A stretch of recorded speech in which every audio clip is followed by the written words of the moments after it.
But Eddie, how did the whole Albie Shaw Cal West combo come to your attention? Because and then you bring them to Uptown. How did that whole story go? So me and Al, so I started DJing, and I did a house party with a friend that ended up blowing up really big, and then from there, I guess everybody who was at the house party, and then I started getting booked for parties. Next thing you know, I was doing the high school, I was DJing at the skating rink, I was doing all the parties, but I met Al in school, in high school, and then Al, we both like music, and he was cool, and he would come, with me to the parties and stuff like that.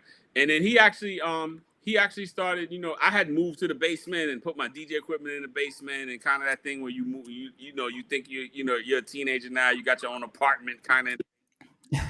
Al actually, he stayed in New Rochelle, so it was easier. He started crashing at my place, so he stayed with me. He ended up, crashing in the basement because I had the whole basement and stuff like that. So we were like every day, like hanging out. He would come with me to the parties, stuff like that. And the thing is, I had all the records, and then I would get a drum machine from time to time. But Al had a 4-track, so Al actually had a 4-track cassette player. And then he's the one who introduced me to Neville Hodge, who was a keyboard player. He was like, man, guy Neville, he's a dope keyboard player. So it was actually before we even started working with Heavy, it was me, Neville, and Al first. And then Troy introduced me to Heavy. I knew who Heavy was because from Mount Vernon is small. You know who everybody, but I didn't hang out with Heavy every day. I didn't even know he was a rapper like that. It was just, I was doing a lot of parties, and so one day I was doing a party at the Boys Club, and I was setting up for a wedding reception, and Troy comes in the side door with Heavy, and he says, "Man, this is my friend Hev. He's trying to make a record. This is Eddie F." And then we met, and then we became, I knew him, but I didn't know him like that. We connected.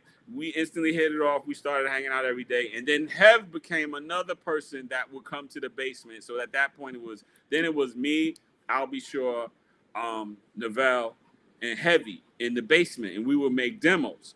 And I told a little bit about that earlier, how we went to meet Andre. We were trying to meet Russell Simmons, where we met Andre. But fast forward to how did I get Al to Uptown? So we got our deal with Uptown, and then Al was still making demos. And actually, he was a rapper before he was a singer. He rapped in the style of Slick Rick and Dana Dane. And so he would also sing, and he would sing his own hooks. And him and Kyle continued to do demos. And one day they came up with this demo, Off on Your Own. It was a really great demo. He played it for me. I think he played it for Heavy too. And I got it, and I think we were thinking about it. It might have. I think it was gonna be like maybe a rap record. I think it was singing. Al had the verses on and everything, but I think Heavy might have been thinking about, making it one of those songs where Al sings the hook and he raps. So I had to tape myself, and I thought it was great. And I said, man, to myself, I didn't tell anybody. I said, I ain't even tell Al. I said, man, I think Al could probably get his own deal off of this. I'm taking this to Andre. I just said it to myself. So I took it to Andre. I gave Andre the demo.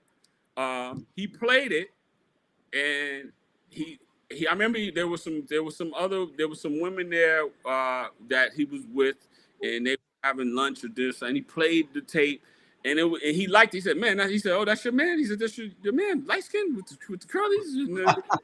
I was like, yeah, and he's like, okay. And the reason why I say that is because one of the women from the table ended up saying, oh, that's Eddie, that's your friend, the light skin guy? Oh, yeah. Andre, he's good. So it was kind of like co-signed. And then I ended up telling Al, I played the demo. Andre wants to meet with you. And the rest, as they say, is history. I don't know how everything went, but I'm assuming Andre took the tape, got it to Benny Medina. They gave it to Quincy Jones, entered it into the contest. Quincy was like, "Oh, I love this," and the innovators. And next thing you know, Al was out of here. He was on the launch pad. He was just like, phew. And that was something that I just did because we were in the door and it was my friend. And I was like, okay, we're in the door. How can I help my other friend get in the door and get a deal? And then little did I know, and now, I realized this years later, 20, 30 years later, I'm helping my friend, and I actually confirmed this with Jimmy, like maybe 5 years ago. I said, man, I never thought about it. I was just doing this to help Al, but I inadvertently helped myself, helped us, helped the whole company, because when Al blew up, and Jimmy confirmed this for me, when Al blew up and got so hot on fire that Uptown actually started even leveraging Al. Like, yo, if you want Al, be sure you're gonna have to record, or you're gonna have to play this other record we got, because it just, and I'm just saying that to say you just never know how karma's gonna work. Doing something good for somebody else, it ends up helping you. You end up helping yourself when you're just trying to help somebody else. And that was just the energy. And I'm just happy to say that I have a whole group of friends that I went through high school with, that I graduated with or graduated behind me, that I could say I helped as many people as I could just get in the game, get in the business, whether they were producers, writers, artists, because that's what it was about. That's actually how Untouchables got formed. It didn't get formed. I didn't sit down one day and say, I want to have a company. I want to have a record company. It actually was a fluke. It was I was trying to get Pete Rock and CL Smooth. Pete Rock and Novell signed with Uptown as producers, and I was calling Uptown every day, and they were calling me. What they say, and then I think a month or two after they were waiting to get signed as producers, one day, Novell and Pete called me on a conference call and say, man, why don't you just manage it? And I had never thought about being a manager or anything.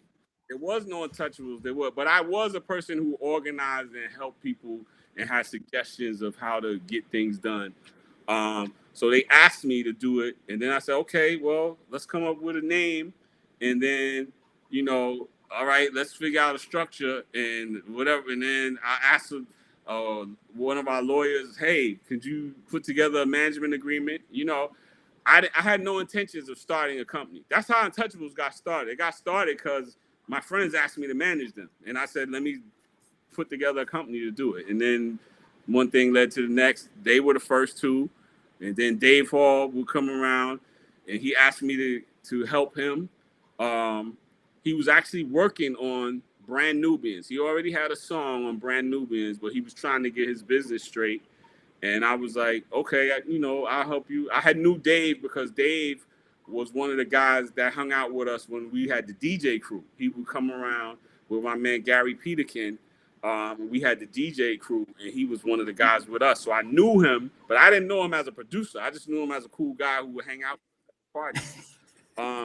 Ended up helping him with his situation, getting his business straight with Brand Nubians and the song with Grand Poobah, and then he joined the Untouchables, and then Kenny Smooth, who was always a cool guy in the neighborhood, he would come around, and as Kenny says today, he was like, yo, I'm not getting left out. I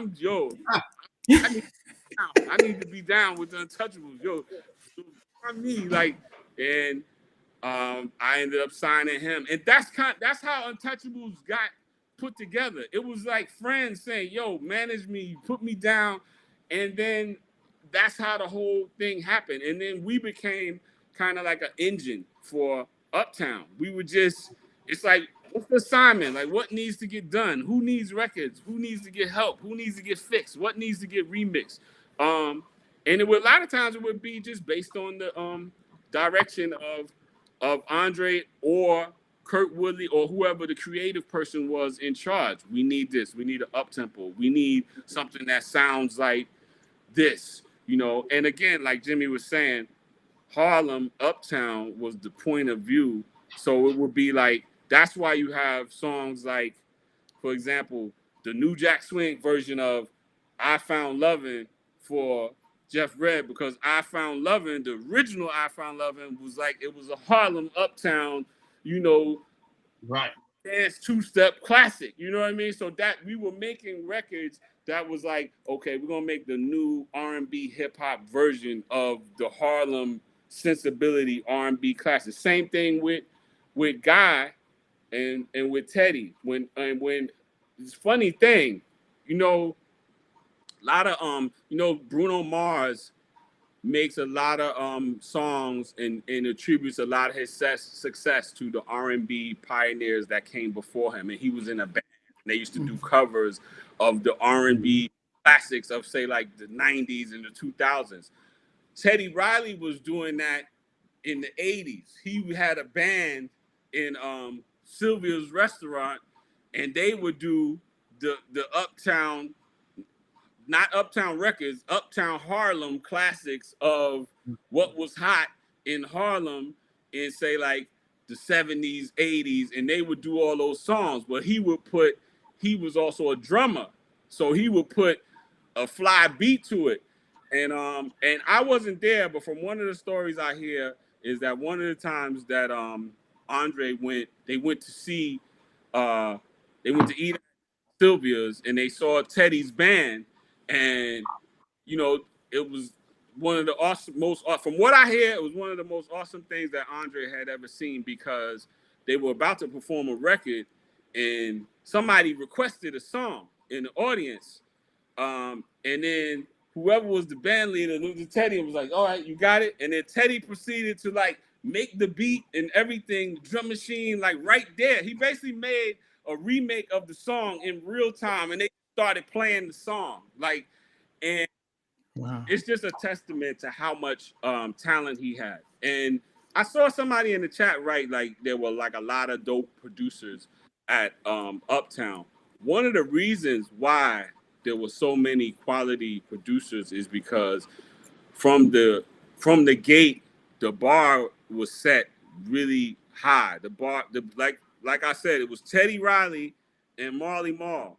So everybody else that came through Uptown, myself, Albie Shaw, Kyle West, Pete Rock, for all the producers, Teddy, anybody tell you Teddy and Marley, and especially Teddy, was the standard. Everybody was chasing. Everybody was saying, yo, we trying to, Teddy made My Prerogative. We trying, right.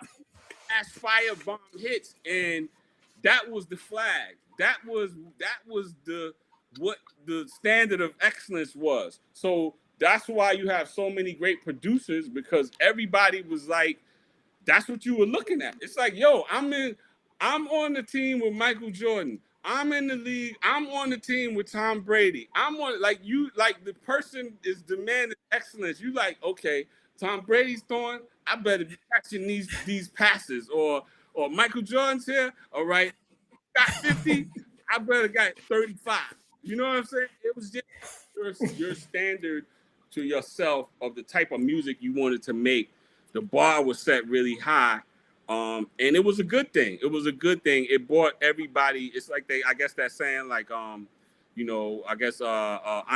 sharpens iron, or that. It was that type of mentality, and that helped everyone else excel as far as them being producers and songwriters and what have you. Hey guys, thanks for watching. Thanks for being a part of Halftime Chat. Please remember to subscribe, share, and comment. But most importantly, why don't you become a member of Halftime Chat? We've got amazing videos, amazing perks, and being able to support the channel. But anyway, thanks for watching. Take care. I never participated in that category. And somewhere in between. For even loving us, on which I didn't miss you with. What was it like growing up? She's still making an impact on 4 houses down. I have a couple pieces. Trying to get this one and that one. That works for me, but just for me. No. Okay, you okay? They don't understand what Jonas boys are winning all spirits. Play it. These guys, they all work together. I mean, I love all different genres.